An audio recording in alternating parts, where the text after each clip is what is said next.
All right, let's go. You ready? Yes. Let's go. Yeah, let's go. Let's go. Okay, I'm super excited right now. Okay. Yeah, are you excited? Of course, I am. I heard it's your first podcast, right? Yes, it is. Yeah, you know what? You are my first female guest. You know, Very special, I believe. Yeah, so special, to be honest. So special.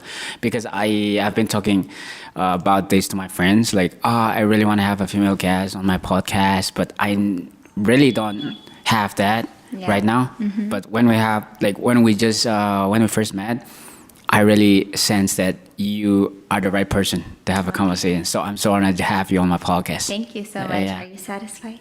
Of course, I am. Yeah. I'm sure. You know what? I'm ready to listen the whole night. The whole story. Yeah, the whole story. So I heard I heard you were not brought up here, right? Oh, well. Brought up in the Crow. Yeah, for a little smaller part, I would say. But you were here? I was here for a while, yeah. When I was younger, probably till UKG. Which is, yeah, I was really small. Do you still remember or something? Of course, I remember. I mean, I remember my friends stealing plum for me. Really? Yeah, my two girl best friends. I don't remember their names, but I remember that there were two figures who I called my best friends. I rarely talked with them, but yeah, they were my best friends. And yeah, I remember walking back home from school, and the other one was slightly more extroverted, and then the other one was pretty quiet. The one who was extroverted, I remember her telling one thing, which was she apparently had a boyfriend or something, and then she was like, at that age? "Get me something," and I just remember that. That's it, and not much more than that. So how many years back? Huh? How many years back? That Like, was you still had that memory, that was yeah? long, long ago. I was probably 4 or 5 years. Yeah. So after how many years you're coming back here? I've been coming back and forth home as often as I can. But the last time I came back was in 23, so it's been a year. So 23? Yeah, 2023 I came back. Last year? Yes. Yeah, okay. So I was here. Yeah, you've been here for like a week? Yeah, this time I've been here for maybe 2 or 3 weeks, I would say. Back and forth Guwahati to Imphal to Ukhrul because of my journey. And you have a team, right?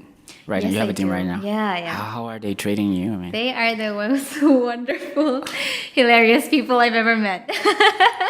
I met them through Estrella. Like, I was having a really bad time when I was in Guwahati while preparing for my journey.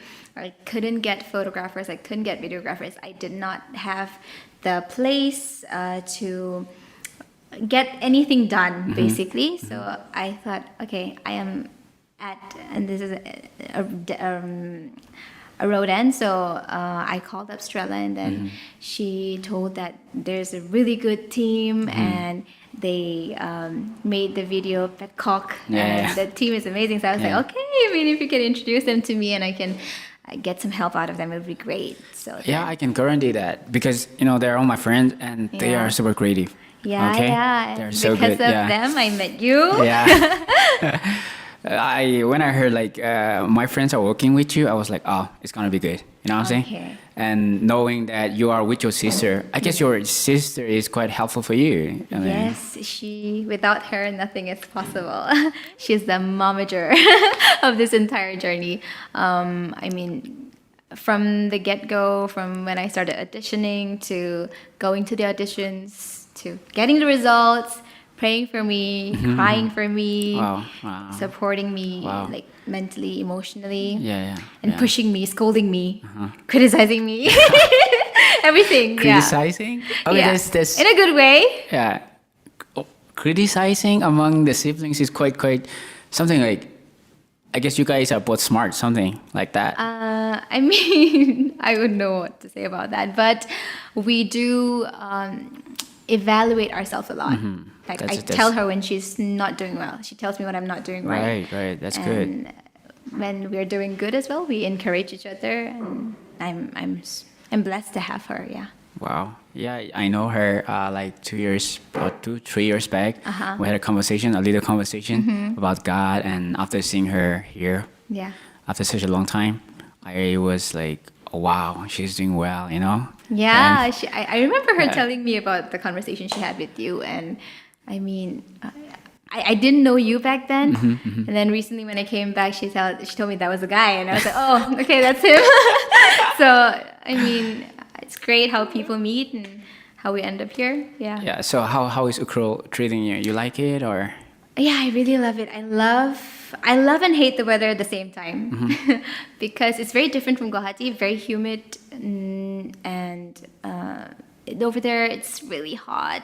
You can barely breathe sometimes, but here, as soon as I came back, it was a complete shift of weather because there I was walking around in a thin dress. Here I'm covering up myself, shivering, going out to pee. So yeah, I mean it's very different, but I love it. I love it. Yeah. Yeah, like I know you're here for a shoot or some. You're here for work, I know. Yeah. But apart from it, what's the fun thing that you're having right here? Like going out to cafe for coffee with friends. You know what I'm saying? I think I'm getting to see a lot more different sides of Ukru that I had not seen before when I came back last year. Whenever I do come back, I always stay with my aunt and my cousin sister. And I don't really go out a lot, I would say. But this time, because of my team, they've been taking us around a lot to different hill stations. And we went up to the Shuri Peak to get a photo shoot done, which was exhausting. And we also went to Chanchui Caves. Oh, Chanchui, Yeah, Chanchui Caves. Chanchui. And Okay. it was crazy. There were bats everywhere, and I had to run up. I was getting ready. We went inside the cave, and actually there were lots of bats inside. Okay. And then I had to run up to the spot for the shot.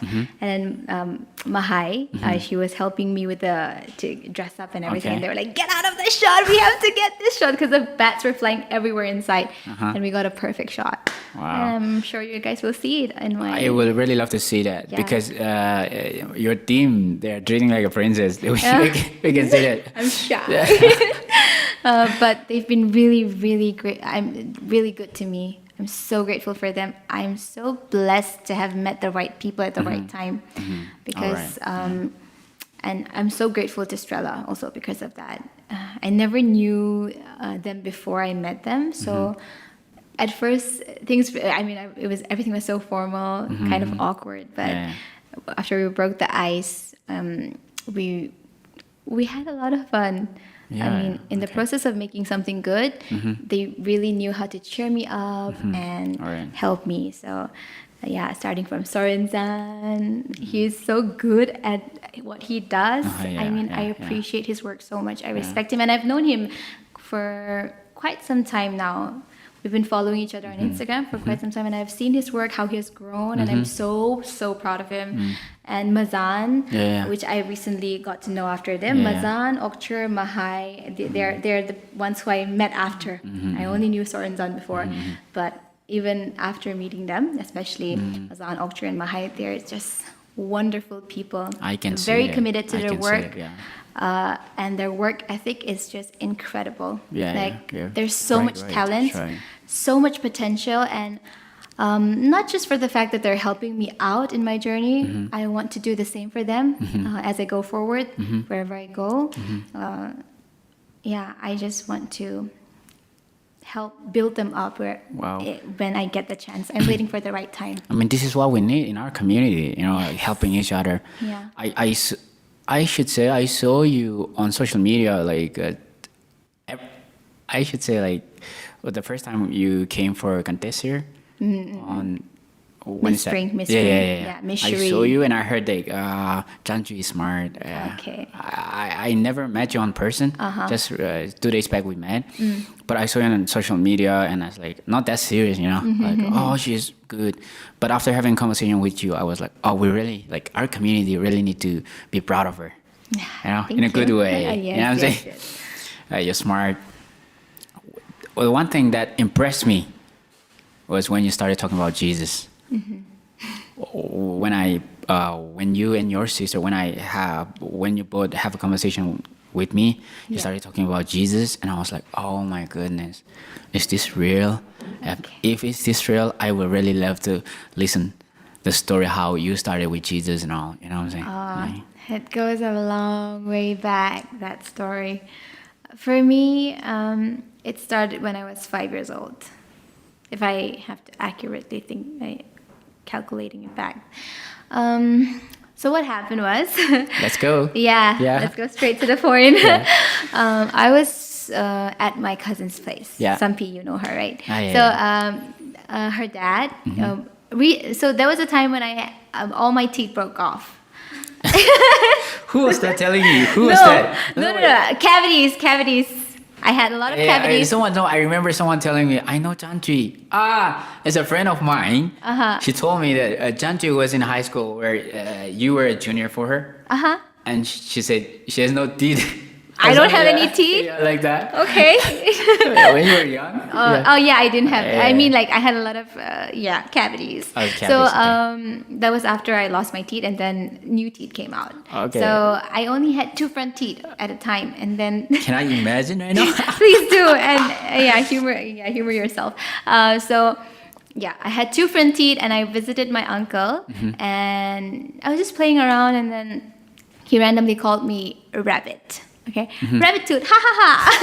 Okay, so I was like, okay, and then again he called me again, and he kept calling me, and to a point I started getting offended. So I told Uncle, don't do that. And then he didn't listen. He was just having a lot of fun with his niece. So I was like, okay, and then he went downstairs to the kitchen, and I was like, I've had enough. I'm leaving. I will not accept any disrespect. So how old were you? I was 5 with a lot of attitude, I would say. But 5 years? Why? so I told that no, I'm leaving. So I left and I walked away. It was from Viewland. It happened here. Yeah. So yeah, now that I think about it, it was my foundational step in Christ started right here at home. Yeah. Oh, wow. Cruel. Wow. Yeah, that's something I realized just now. But so I left. Okay, I left. And I was like, I'm gonna go home. I'm gonna walk back home. I may be 5. I might get kidnapped. I don't care. I'm leaving. So I left. I left, and I started walking up, and I went up to the ground, and I was just waiting. I was crying really bad, and I looked down, and I saw that my aunt and my uncle were searching for me, and I saw them, and they were so worried. They're like, Chanchui lost. She's only 5. Where did she go? And I looked down, and I was like, yeah. Now you're gonna get scolding from mom because you didn't take care of me. And I was like, fine, I'm leaving, and I left again. I left. I crossed the ground, and I started walking away. And back then, I didn't know the way back home. Okay, so I kept walking, but I was like, yeah, I kept walking. I walked, and now as I started walking back home, I noticed that a lot of the shopkeepers started staring at me, of course, because You're a random kid walking in the right, street that's right, alone, and then I was like, okay, this is a little weird. I should get out of their sight. I need to hide. I just had that feeling. So I saw a road on the right side. I took that road. I felt like, okay, maybe this is a way back home. So I just left. I went. As I started walking, what happened was, so when there's a road there, it's like a curve. It wasn't a straight road. It was a curve, and there were trees. On the right side, it was really low. On the left side, it was a big hilltop. So as I was walking, I noticed that there was one man coming from the other edge of the road, and I noticed that he was the local. He was a plumber, I think. Gotcha. I saw that, and I remember that he was a close neighbor at our home. So when I saw him, I just felt a very bad feeling, a negative feeling. Okay. I knew that even as a kid, the way he interacted with kids was off. It was weird. I see. Even children know when you receive a bad touch kind of thing. So whenever he came to hang out with my friends, I always would kind of walk away. Yeah. So seeing him, I just felt a sense of fear, a big sense of fear, and I didn't know what to do. I couldn't run back. I couldn't go front because he was coming, and then I couldn't go down because there's a huge a migraine, and then there's up here it's a full on hill. So I really couldn't go, and I was like, okay, I'm lost. what do I do? If he sees me, I'm dead. Something bad is going to happen. At 5 years old, to feel that you might be in a deep, bad situation, I don't know what came over me, but at that moment, I remembered my grandma and my mom often talking about Jesus. From a young age, my grandma... Sunday school. Not Sunday school, just my family. Okay. My grandma was a person who loved talking about the miracles she received in her life. Wow. She was the first person in her family to receive Christ, for which she was exiled by the village for 2 years. So stories like that, and she would tell me, Jesus is your Father in heaven. He created you. He loved you. That's right. So because of that, at that moment when I felt like I had no other choice, I just thought, Jesus. Wow. So I prayed. I was like, Jesus, I'm so scared right now. Something bad is going to happen to me if he sees me. There's nobody on the road. I'm so small. He is so big. I cannot do anything. Please save me right now, I told him. Wow. And then after I prayed that prayer, I heard a voice. I heard the voice tell me, look down below the hill. So I went over and I looked down, and there was a hole inside the road. Wow. There was a hole. It was like carved out inside, and just enough for me to kind of go down there and hide. Oh, wow. And it was amazing because usually hills are it's flat, it's covered. Yeah. There's no holes, but there was a hole, and I didn't think anything. I was like, okay, just go, run inside. I went inside and I sat, and I was shivering. I shivered so bad that I peed there.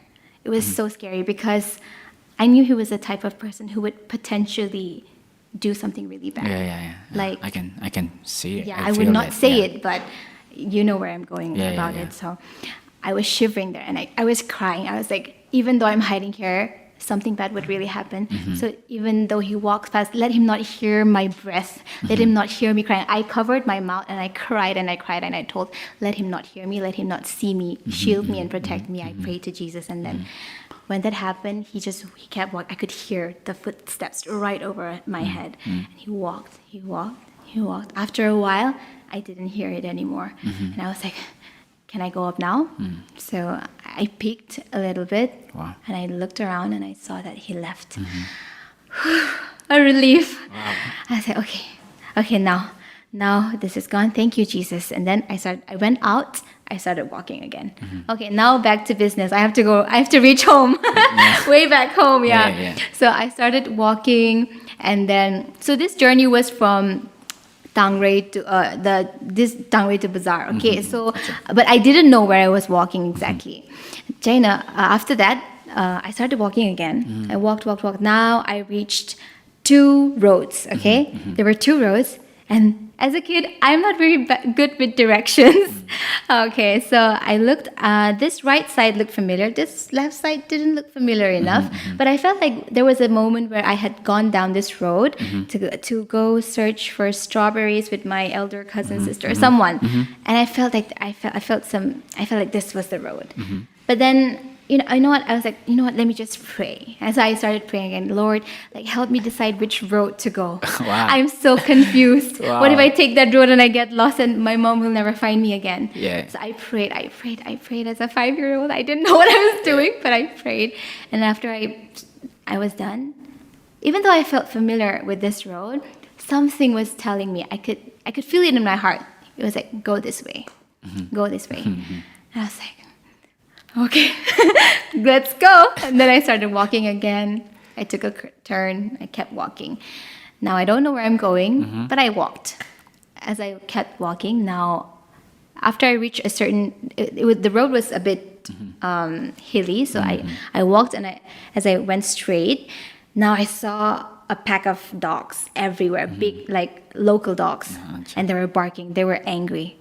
They were already fighting with each other. So if a little kid walks across that, I'm sure that it would be this tall for her. So I was like, I cannot walk through this road. I have to pray again. So I started praying again. I was like, Lord, help me right now. These dogs are gonna bite me, Yeah. and I will die.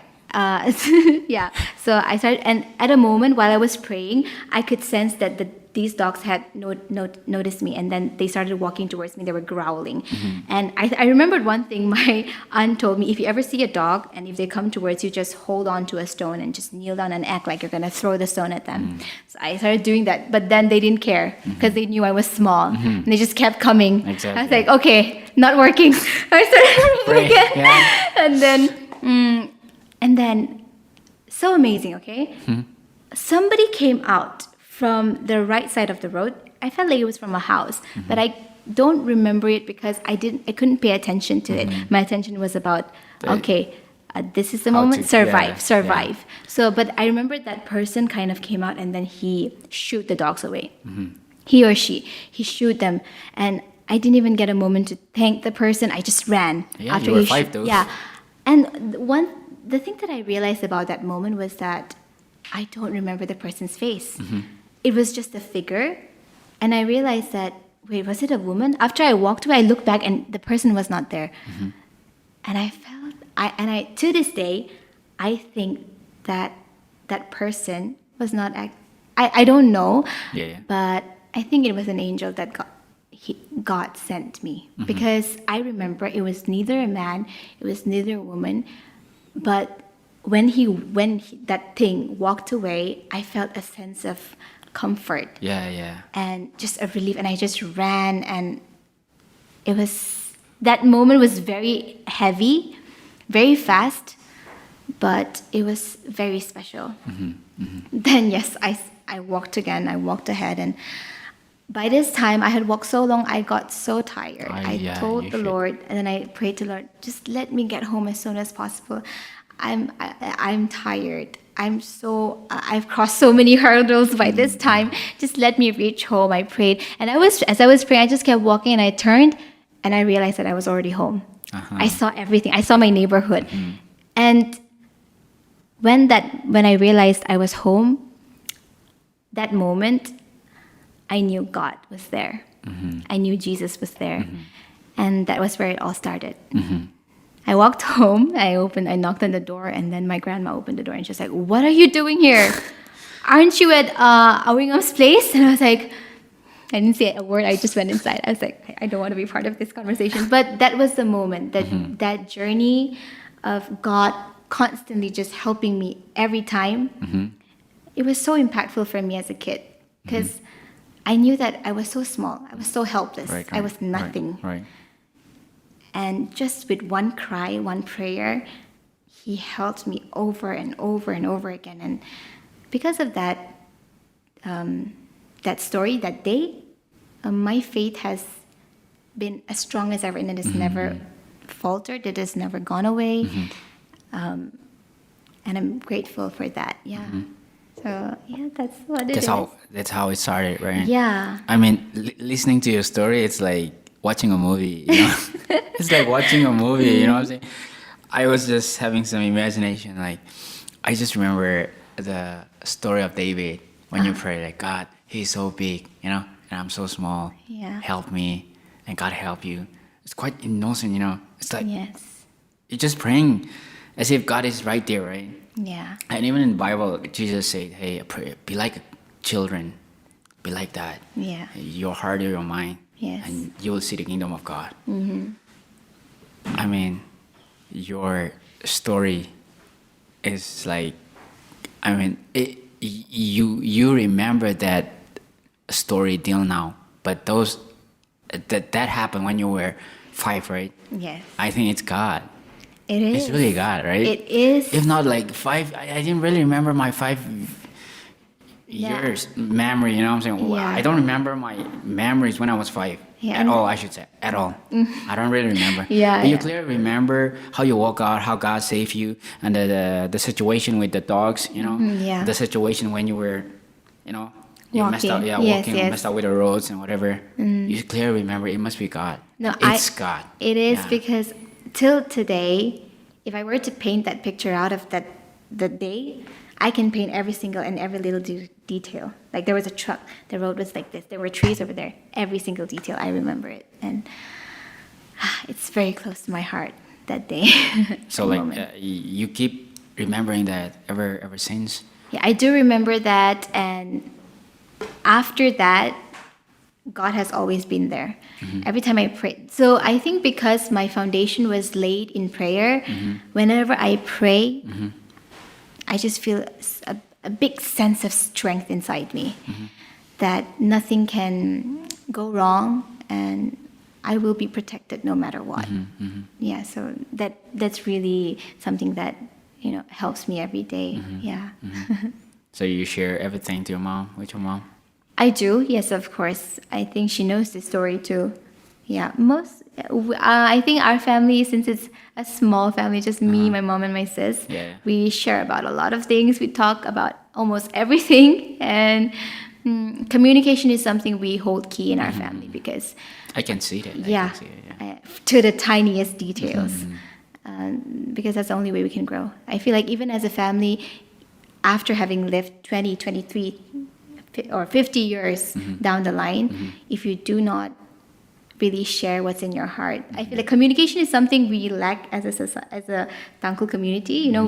We kind of hold back a lot on what we feel and what we want to do with our parents, even with our siblings. Sometimes we're not very vocal about it, but that is something we have decided as a family in mind, so that we have to communicate. Even if we fight, we'll fight it out and we'll solve it. We'll resolve it every single time. That's something that I should learn from your family, and that's something that we all should learn from your family. It's a good thing, And I heard your mom is one of the biggest role in your life. I remember yesterday. Is it yesterday that I asked you like, is there someone else you look up from our community? Do you remember? Yes, I do. And you said your mom, right? Yeah. Yeah. Your mom- I said my yeah, mom. My mom yeah. is the only one. If I'm talking about our community, yeah. She must be a smart woman. She's really smart, very fun woman, very gentle, and her faith is something. The faith she has in God is something I really that really inspires me every day. It's something I want to follow for myself. I think I'm a reflection of her, I would say. Wow. Yeah. And she must be beautiful. Yeah, she is beautiful. So you can tell me more about your mom. I would really love to listen. Yeah. My mom is one of the most hilarious person, yet at the same time, strict in a very emotional way. My mom is a very generous person. She's the type who will go and sit with the poor to have a conversation, or just a random person. It could be a vegetable vendor, or she gives more to the ones who don't have. Wow. That's something I need to learn because I feel like I lack in that. Yeah.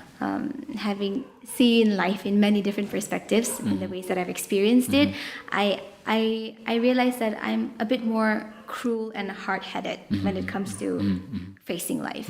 But my mom is very soft.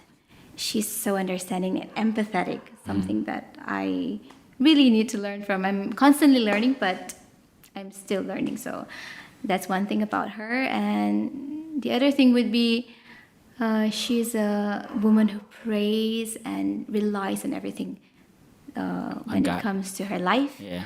I feel like as a single mother, there are so many things that she did not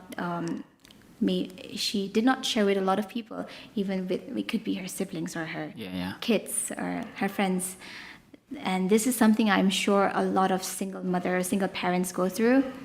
I can really see that. I can really feel that. Yeah. Because I feel like there will be some kind of pain that she's hiding. Yes. She don't want to let you guys know about it. But despite that, the fact that she holds herself well wherever she walks, with a head held up high, in the confidence that God gives her, I can see the strength that she has shown me, and she inspires me every day. Wow. Because I really do not think I can do the things that she has done. She started working when she was 20. She started providing for her family for her entire life. Her siblings, she has provided for for them, and not just for them, for us as well. From a very young age, she has taken up responsibility in life, and when it comes to us, she has given everything, provided to the single most details, and would leave the least for herself. That kind of sacrifice is something every mother has. Yeah. And I'm so blessed to have such a wonderful, strong, and powerful mother, I would say. Yeah, I just when you talk about mom, I just remember when I was in addiction. You know, I never knew, like I never thought that I would meet Jesus in my life. When I met Jesus on 2017, I changed my life, right? Yeah. But I never knew that I'll change that way. But whenever at the end of the day, after my class, I came back home and I kind of read some books because of exam. Yeah. Because I always think like, I want my mom to be happy in the future. So I will change someday for my mom. Okay, because you know how she worked for me, how she struggled, the pain that I see, it's real. The only thing is that I'm in addiction, that I can't go out from that, right?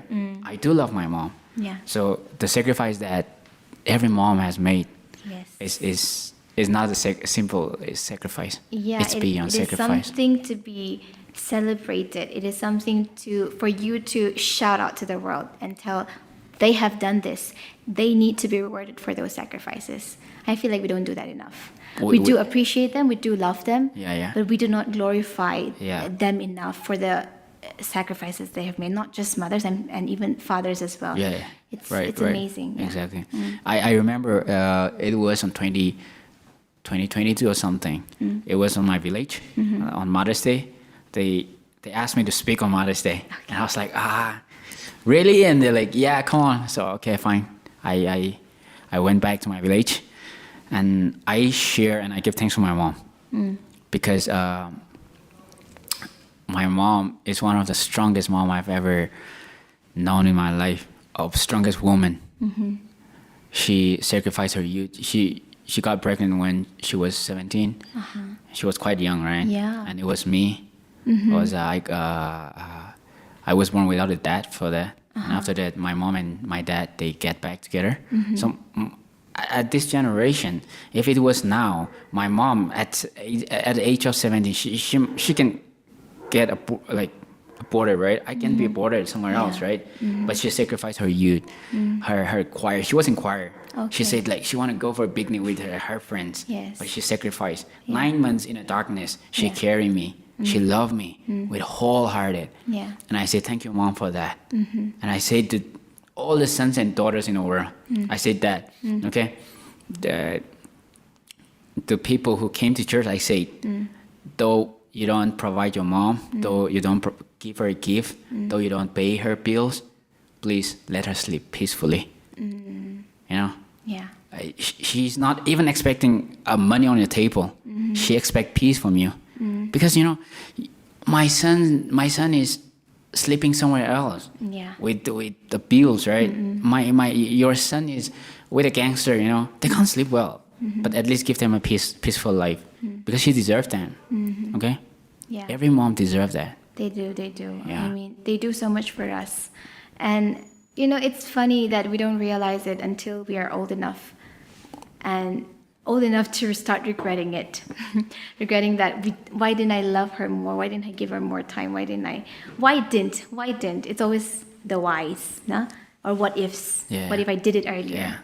So, it's sad. In a way, it's really sad, but I feel if you find it in the right time to come back to your parents and tell them how much you love them, right, that's something right. that they really also want from us to have that reaffirming Right, love that exactly. we need to actually practice in our community, no? Right. Sometimes we don't really say I love yous, right? That's quite lacking here. Yeah, we don't. I mean, but that's something we need to practice. Yeah, right. Exactly. Yeah, sometimes we're not even comfortable with hugs, you know, in certain families. I kissed my mom on that day. I was quite nervous. I used to hug my mom a lot. Okay? I'm so close. Okay, when I should say I started dating when I was quite young. Okay. I should say in my 7th or 8th standard. Okay. I was started dating. And that has a reason. Okay, but I won't say that. Okay. I came back and said like, Mom, I like that girl. Ah. She said, okay. She's so cool about it. Okay. because she never had that experience in her life. A boyfriend, whatever. Okay. She gave me her phone, a small cell phone, and I called her with her cell phone. Okay. We were planning about my marriage. Oh. She always said like, "Hey, get married, don't ever get eloped, get married, have a bro," because she didn't get that, She said, "I want to be a proud mom on your wedding, So my mom, Yeah, I think our parents always want the best of what maybe they didn't have. yeah. Yeah, it's always, and I think that's something we might also do later on in life with our children. Yeah, all the yeah, things that we did not experience, all the things that we did not feel we should have done, or the things we could have done. We kind of wish our children would do the same. I started sensing that even now. Well, because I have a younger brother, right? I have 2 younger brothers and 2 younger sisters. I say like, "Hey, live well, man. If God give me a chance, anything, if God told me like ask anything, bum, I'll just ask him like, hey, please take me back to when I was then. Let me start living. I want to live well, Yeah. So, bro, live well, man. Time, it's so precious. Life is precious. precious. Life is worth living, Yeah, it is. Yeah. And see, when I saw you and your sister, Yeah. your mentality is like, I was like, oh, damn. I feel like you grew up in a very smart and very good environment. I don't know. Okay? Yeah. I was like, oh, they have you have that heart and the smiley face, It's quite positive. I was like, I admire a lot with in such environment. Yes. So I even asked you, right? Yeah. Who raised you? How did a single mom raise such a, Yes.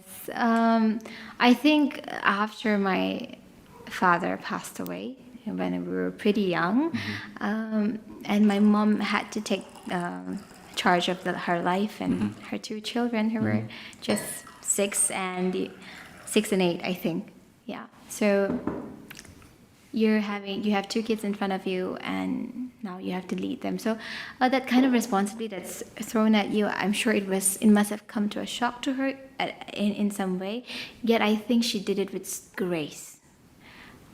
So much grace, I would say, because she never panicked. That's one thing I noticed about her. Not just that, I saw how much God blessed her life. How God took her from one place to the other, and in taking her to better places, we went along with her, and our lives flourished because of my mom. And not just that, her relationships with her sisters, and even my grandmother. I think me and my sister grew up with such a great, positive women community. Wow. Women support. That is something I think a lot of single parents need, especially single mothers. They don't get the support that they need, whether it is financial, whether it is emotional support. But that is, in my mom's life, she was blessed with that. And because she was, that blessing came into our life as well. Wow. And we learned so many things. We were so much protected, me and my sister, in so many different ways. It has a lot of pros to that, and then but a lot of cons as well. But now we are learning it, I think, at the right time. Yeah. And God always has done, kind of directed us at the right time, at the right moment with these things. And I'm so grateful for all the things that they have taught us, from my grandmother to my aunt, my eldest aunt, my younger aunt, and my mom, and all of them I am a part of each of them. So who I am is not just me, but it is a collection of what they have taught me over the course of my life. And same for my sister as well. So Wow. yeah, It's like, God, the favor of God is, in the Bible, when God uses anyone, it's written like God favor Abraham. When God favor, you flourish, you prosper. It's like when you talk about your mom moving to places, and everywhere you go, everywhere your mom and you guys move in, it flourishes. That's what you say, right? Yeah. I just remember the story of Abraham. God told him to move out from his family. So he moved out, and everywhere he go, he flourished Yeah. because God favored Abraham. Yes. And I feel like God favored your family. We're such a beautiful family with a mom with full of love, grace, and Yeah. wisdom, right? So I've been asking this question to you even last night, I guess. Yeah. What makes you confident?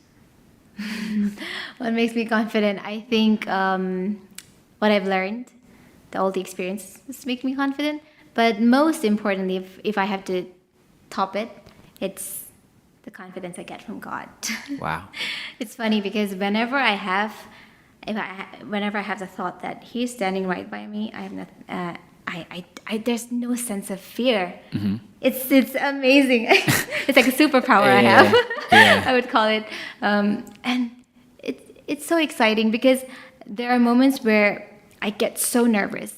People would assume that like she doesn't have stage fright and all, but I do. I of course, especially before I go on stage, my heart is thumping and I lose my breath sometimes. But then I pray and I'm like, Wow.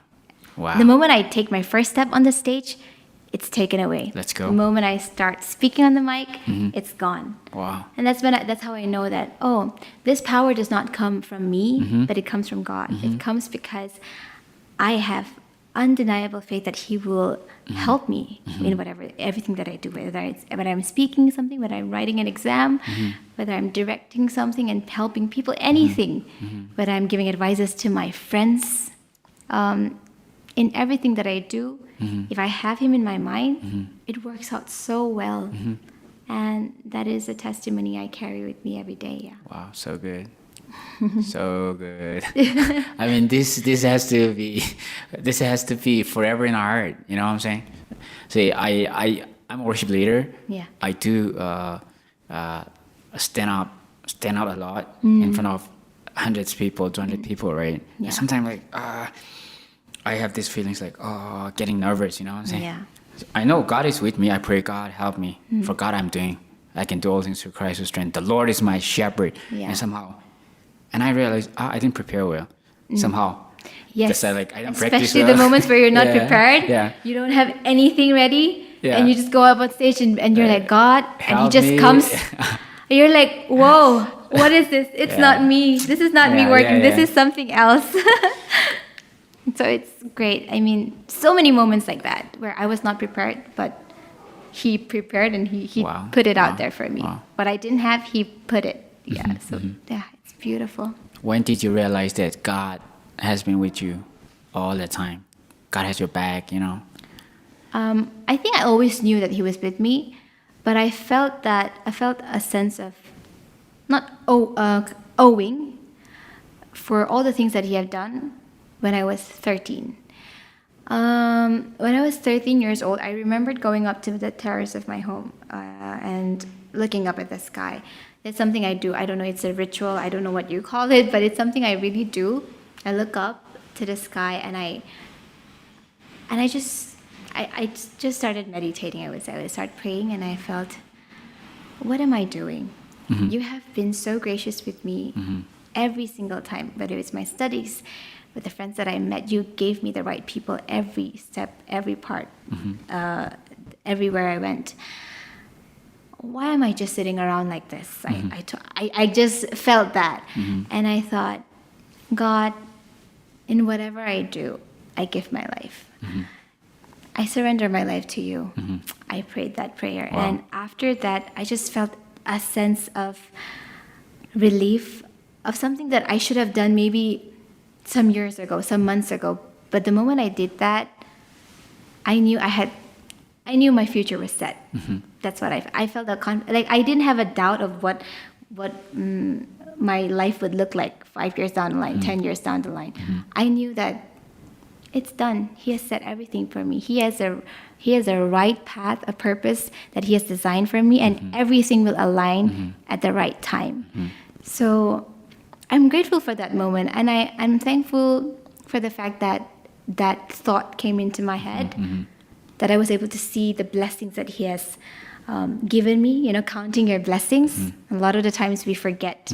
We receive it and we forget. Yeah, right. That's what we do. That shows how flawed we are. Yeah, right. But I'm grateful that I remember that moment. And Wow. yeah. I mean, at the age of 13, remembering, I mean, I can't imagine that because I met God when I was 20. Ah. Yeah. Is there a moment like you're quite emotional, like you're so vulnerable with Jesus, with God? Is there a moment you remember like you're sobbing, like, Oh, so many times. My journey with God is me constantly crying and praying and telling me, Lord, take over my life. I have no control over it. I am weak.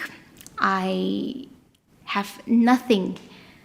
But if there's strength that's gonna come, it's gonna come from you. So I've prayed countless prayers, seeking, asking Him, begging Him to lead me and help me when I feel like I'm not going where I should be. So many moments. I've lost count at this point. But if there's a moment I can really point back to, I would say there was a moment when I was in my recently. This is masters when I was directing a play. It was called A Perfect Love. wow, Yeah. wow, that's interesting, eh? Yeah. So having studied, so my field is masters in performing arts, specialized in drama and theater arts. So we study stage design, directing, script writing, costume, set design. It's a vast subject. You can pick the At ones. this point, you're super talented. Okay. So coming back to the point. During our semester final production, each student had to produce a play and direct it. So I think during that time, everyone had a play that they wanted to do. And for me, I also wanted to do a musical because music is something that's really close to my heart. I wanted to. Yeah, and I was thinking about, I had two options. I thought I'd do Tangled, Rapunzel's story. Yeah. I do love Disney movies, so I thought, it's a nice musical story. Wow. And the other one that had a really strong sense of connection with me was the story of my people and the story of God.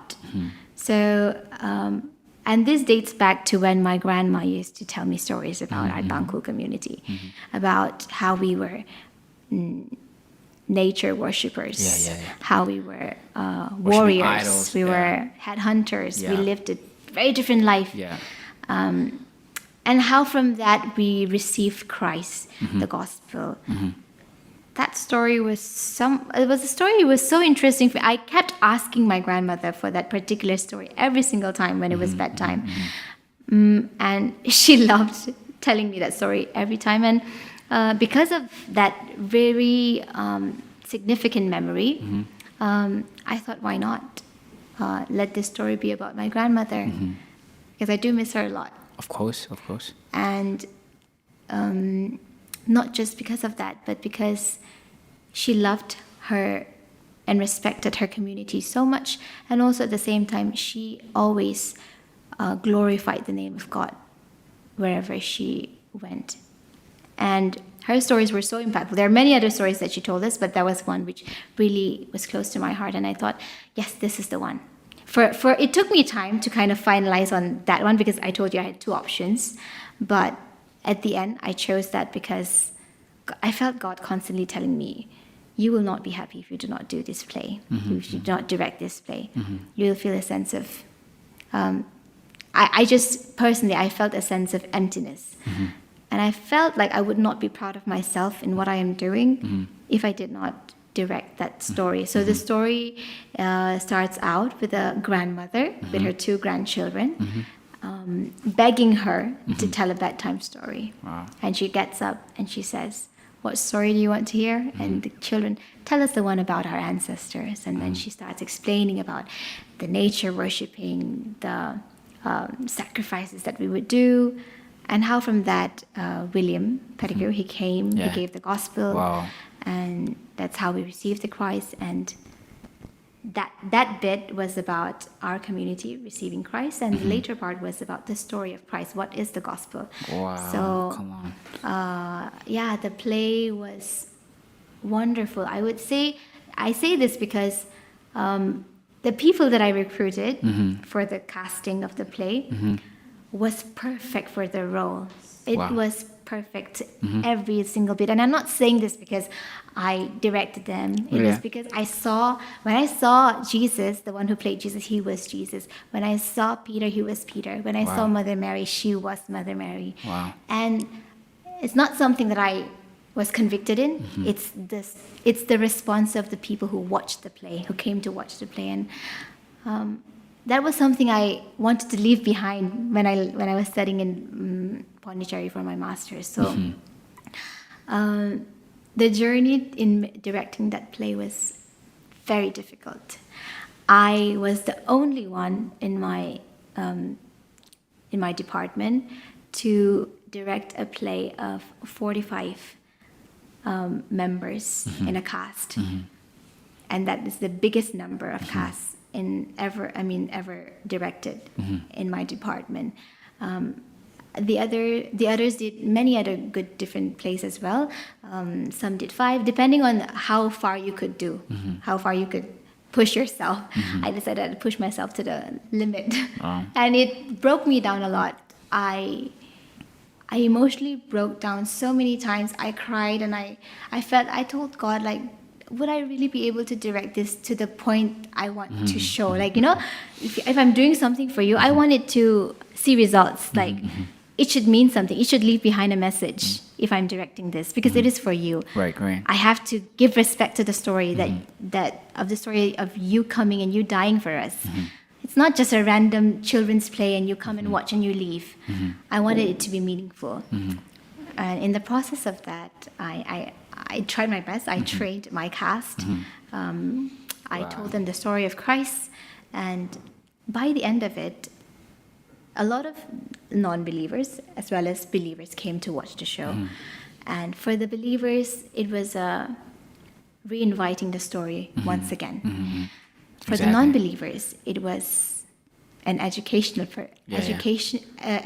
moment, but educative moment. But at the same time, I think it did spark a thought in their head. Right. Because I remember one of my classmates saying, I've always known about the story of Christ, but I didn't know he died for that reason. I didn't know he died for our sins. I didn't know the struggles he faced in dying on the cross, where he went to the temple and where he healed the people. I didn't know people didn't know he healed. Wow. Yeah, that Jesus healed people in his journey, and that he saved so many lives. So remembering all those parts of the life of Christ, what I wanted the people to remember was that there is someone who is there to save you. Wow. When you are at your lowest, when you feel like you are nothing, you're probably the most evil person, you are disregarded, you are outcasted.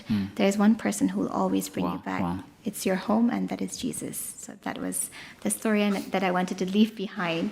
And the funny thing was, the cast was of different faiths.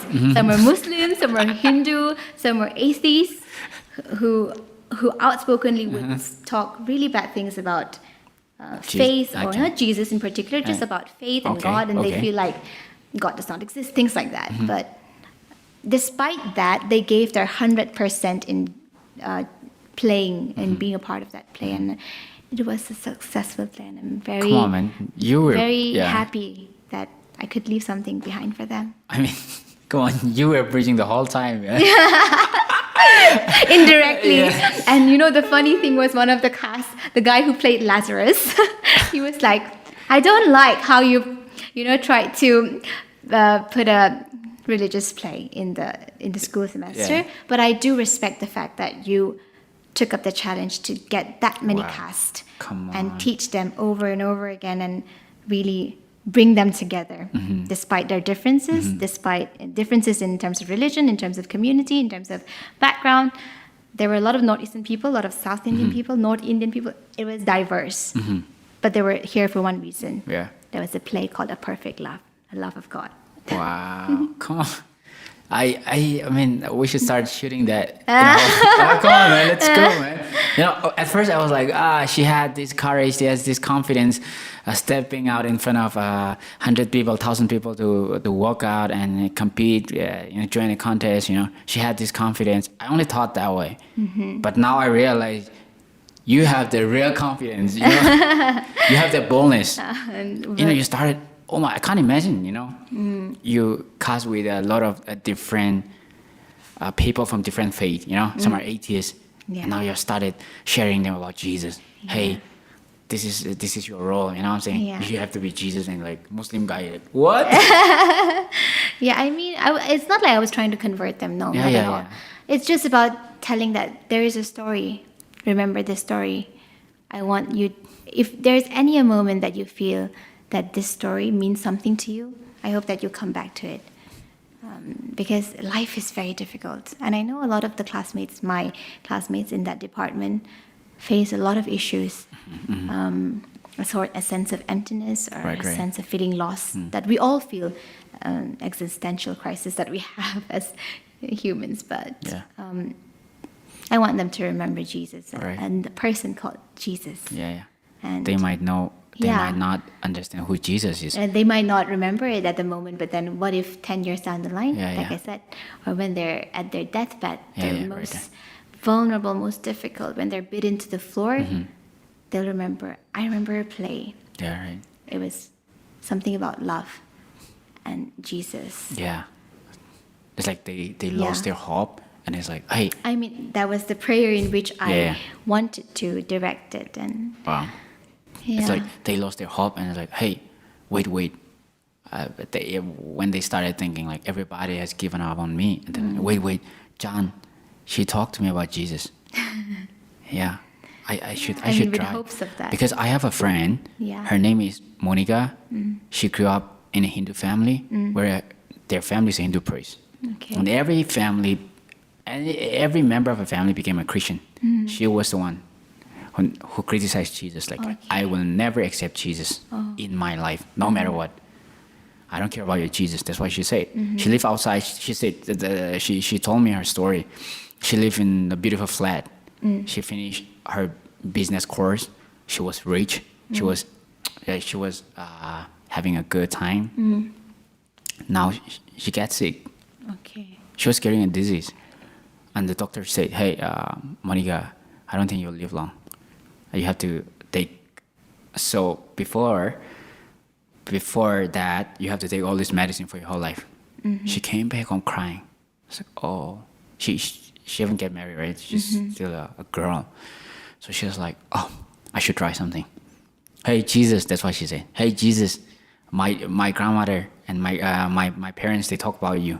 If you exist, why not you heal me? That's what she said, and she just stopped taking all the medicine. If you're alive, you heal me. Okay. And after a month, she went to the doctor, and the doctor said, Monica, you have been taking medicine so well, I guess, because it's a miracle. You're getting so good. And Monica said, no, I haven't taken the medicine for the whole time. And they were like, what? What's going on with you? Yeah. Jesus saved her. So what you do is something like, Monica, she don't really realize about Jesus, right? But she just remember Jesus. Yeah. That's how, when somebody lost hope and they just remember the name of Jesus. I mean, even at that point, Jesus loved them. Yeah. Just remembering his name can save them. You know what I'm saying? Yeah. In any moment, it does not matter what they felt when they heard the story. Yeah. It's about just remembering it. Yeah. At some point, I hope that God will align their life and bring them back to where they belong. Yeah. My first song that I wrote for my band, it's a Tangkol song. Yeah. It's a song. Jesus said, if you are weary and tired, come to him. Yeah. He will give you rest. Jesus loved me. Jesus loved. That's what I took it from Matthew. Jesus said, come to me, you weary and heavy laden, right? Yeah. That's because one night I came home and I was so tired, like, I don't want to do anything anymore. That's why I write down this story, that song. Yeah. It's beautiful. I feel like a lot of us live the life of the prodigal son. Yeah, right. We go away, we come back, we go away, we come back. And there are people who haven't gone for so long and they're waiting for the moment to come back. And at the end, I do believe that at the end, you have to have an inch of your heart, just one step. It just takes one small step Yeah, right. for you to be catapulted right into his home. So Yeah. back into loving Jesus or being with him. So, yeah, I mean, Do you know the story of Gomer and Hosea? Hosea and Gomer? Hosea and Gomorrah. No, Gomer, I'm not familiar. in the Which- Bible. It's in the Bible. Can you tell me about it? You should read that. Okay. That's the whole. They even play. They even have a movie. Okay. The whole chapter. Which movie? It's called Amazing Love. Oh, I don't think I've come It's a across short it. movie. Okay. Yeah, the story of Hosea and Gomer. Okay. Hosea represent God, and Gomer represent us. So Gomer was a prostitute. Hosea was a prophet. You should play that role somehow, man. There's so many stories in the Bible that we need to, kind of share with the world. And I mean, it's so interesting. Yeah. So, but talking through my own journey, and everything that I do, if there's a way you can glorify him in something that you do. And I'm so proud that, in a way, I'm so happy. Not proud, but I'm really happy that my first play was something really close to my heart. And I'm glad that I could give that to in glorifying the name of God. So, Wow. yeah. Wow. I mean, yeah. John, to be very honest, I'm so proud of you. Like being in my community, you don't live here, so you wouldn't really understand what's going on here in my town, okay? We used to have a conversation, our friends, we have a very big circle, that yesterday we had fun, right? Yeah. Sometimes we're so serious talking about, hey, our youth are dying. Yeah. And yeah, there are girls who love Jesus. There are so many girls who came to youth service, who came to church and worship the Lord. But most of the girls, they stop coming to God. And we're like, oh, I wish there is a girl who speaks about Jesus, you know what I'm saying? Finally get a chance to talk with you. I mean, pray for the girls, though. Pray for the girls. I do. And that's something that has been itching my heart, I would say. I do feel that, especially for the girls' community, one thing I have learned in my life is the friendships that I have, the girl friendships that I have been so enriching in my life. And if there's one thing I can leave behind for other girls, is that same kind of friendships and advice that I have received, the love that I have received from them. So I hope that one day I will be able to get to talk with every girl in this town, sit with them. This is the right moment. And just have a conversation. I know that all of their journeys are different. And Right. we must not be, what's the word for it? We should not, to put it simply, we should not be judgmental about it. Right. A lot of us are, the first thing that comes to our head is that, when we listen to other stories, the first thing is, oh, maybe it's because it's like that, it's like this, it's like that. We come to conclusions. That is something we must really avoid, something I've learned. Because the only way for us to be better is to know that you are here for a different reason, and so am I. Right. Your experiences have to be different for you to become the person that you are. Right. And and so I think I just want to have. I believe that God will also direct me in the right time. Yeah. Bring me at that place when it is time. So I'm just waiting for the right moment, and hopefully I will get that. I believe that you will come back. Huh? You will come back. Of course. I'm here. I'm here. Last night you gave me a very good answer, and that really satisfied me. Okay. When I asked you, what do you think of our community? What did I say? What did I say back then? You should remember. What do you think of our community? What did I think about my community? I do feel that they are so very talented and blessed, chosen by their people, chosen by God. But I feel like in one aspect, they have really forgotten the blessings that they have received from their ancestors. The heart in which they have accepted Christ, I feel like right now, I would say there is a stage where we have forgotten that beautiful gift that we have received. And aside from the fact that they're so talented, I feel a sense of the lack of will. Their spirit is weak. Wow, that's what I'm waiting for. Yeah. You say that yesterday. Yeah. They're so talented and capable, right? But Yeah. their spirit is so weak. The spirit is so weak that it overshadows everything else that they do. I feel like we are the kind of community that can really propel if we push through. Yeah, right. In every aspect. I see talents everywhere. You know, when I was walking, not walking, but when I was driving downtown with my sister the other day, we looked left and right, and we met people, and everyone we met, there was so much going on with every particular person. Like they were good in this, some were good in cooking, some were good. There's just so much happening, and I felt we are so blessed. What are we doing? Are you gonna let it go to waste? Yeah, that's what I mean. That's what burns me. That's Yeah, what burns I me. mean, so much wasted potential. It is very disheartening. At the same time, I see hope. And that hope will only flourish through if we collectively push each other. And Wow.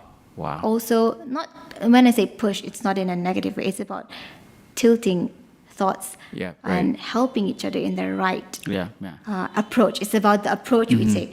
Oftentimes, we take the wrong approach. So we have to be more tactful and more sensitive about it. What about we stepping out? Also, we stepping out from a comfort zone. Yes. Outside the box. Yeah. Our community somehow, right now I'm here, right? And I do understand the mentality of a youth here. They're inside the box, most of us. We're scared to move. Criticism is something that pushes us. Yes. But some of us, we take the criticism to just doom ourselves. So I think we really need to change our mind. If we can change our mind, we have to break social conditionings that are kind of being laid down generation after. It's a generation cycle of from the parents to the children to the grandchildren. It's a cycle of you have to be this way, conform. Yeah. But the only way for you to see growth is when you change, and change will take place when you take risk. Wow. A lot of us are not willing to take the risk. Wow. Because risk is scary. Risk is fear, and we are fearful because God is not inside our hearts. Wow. If you do not have God inside your heart, you will not be able to achieve anything, I'm telling you. If there is fear inside you, that is because you are questioning, you're doubting. But God said, I will never forsake you everywhere that you go. The whole Psalm 23 is about that. The Lord is my shield. One of my favorite words. He will lead you every single time. So remember that. Yeah. What is there to fear? Yeah. I mean, yes, of course, we have so much troubles financially, or our families are broken. I know, and I cannot speak from my place because I do not know what you've experienced. But if there's one thing that's similar in each of our every lives, is that God is there in each of our lives. That is one common thing. Hold on to that. Yeah. Yeah, and I'm sure. The only thing that we need to fear in our heart is the fear of God. Yes. Nothing like that. Yeah. Yeah. Not the fear of evil or not the fear of the world, right? Yes. The fear of God. If we have that fear of God, we don't care. So what is the fear? Faith is the opposite of fear. Yeah. So if you have faith, there's no fear. there is no fear. Yeah. You know what? If you ever come across Joshua 1 and 8 and 9, it's a beautiful. It's a command. Yeah. God said to Joshua, hey, Joshua, now Moses passed away, right? God said, Joshua, it's time for you to be a leader. Yeah. Be strong. Be courageous. Yes. I will be with you. Yeah. Read the word of God day and night. You will be prosperous. Yes. I will be with you like I've been with your ancestor, like your father, right? Yes. So, yeah, we really need to go out and step out from our comfort zone. We have to let go of those things that hold us back. Sometimes our family will inhibit us from doing the things that we want to do. Our friends will say something, peer pressure. These are all some things you have to come across. You have to overcome them. And you can only do that when you have a strong conviction and principle within yourself that, you know what, the world may say this way, the world may paint my life in a certain way, but I have to take up the brush and paint it myself. I cannot let others paint it for me. You have to take charge of your life. So that is something we need from our Tangkul youths. So I'm gonna ask you one of my favorite question, and it's gonna be the last question, right? Okay. So you start competing when you were 18, right? Yes. Now you're 20. I'm 23. You start directing when? Directing is something new to me. I'm still exploring it. I've learned a lot about it, but I do want to take it on a more new, fresh way. I do want to direct more biblical theater plays. Wow, so excited. Looking I mean, forward. hopefully, if I get the right place and time, I hope you will choose a creative photographer for me. Okay. Yeah, I'm sure we'll be working and we'll stay connected. I'm a good actor. Okay. You will understand right now. Yeah, I think that having chosen performing arts for education, I feel that since our community is so blessed with art, I want them to have fun when they learn about art, whether it's dance, music, and all the forms that we are good at. Let them enjoy, and I think theater is also a good place. Learning about art through the Bible, through the stories about songs, it's a fun way, and I hope that I can maybe create a place where they feel like they belong with God. So that's something in my plans for the future. Yeah.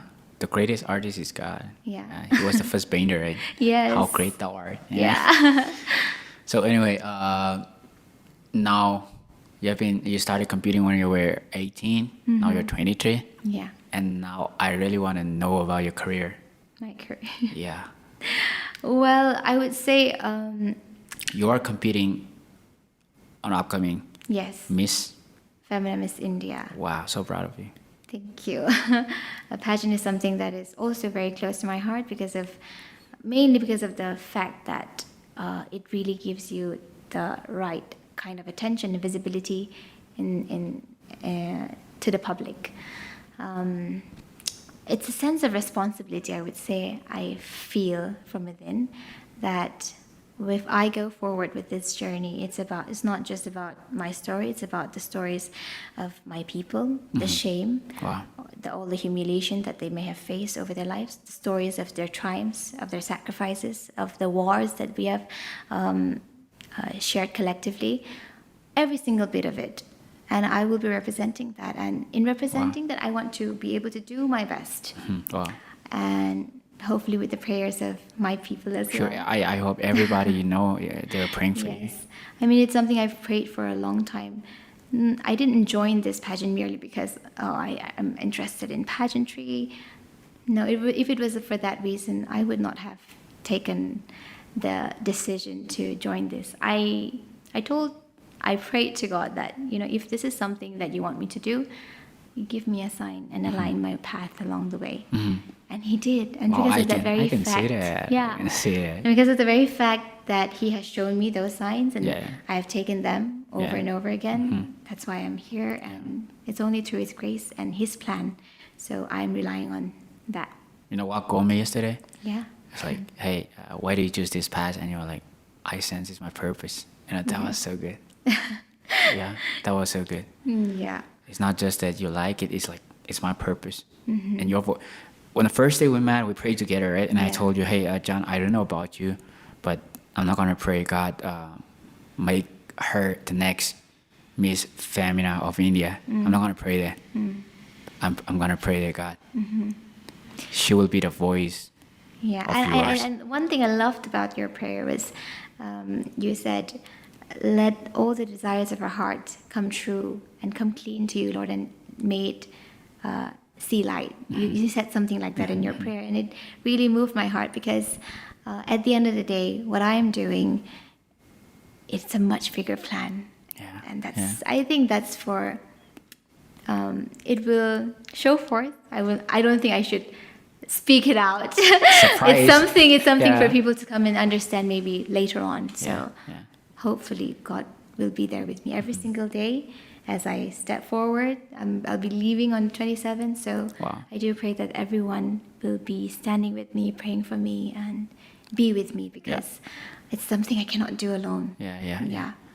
I do. I truly believe that God will be with you. God is with you.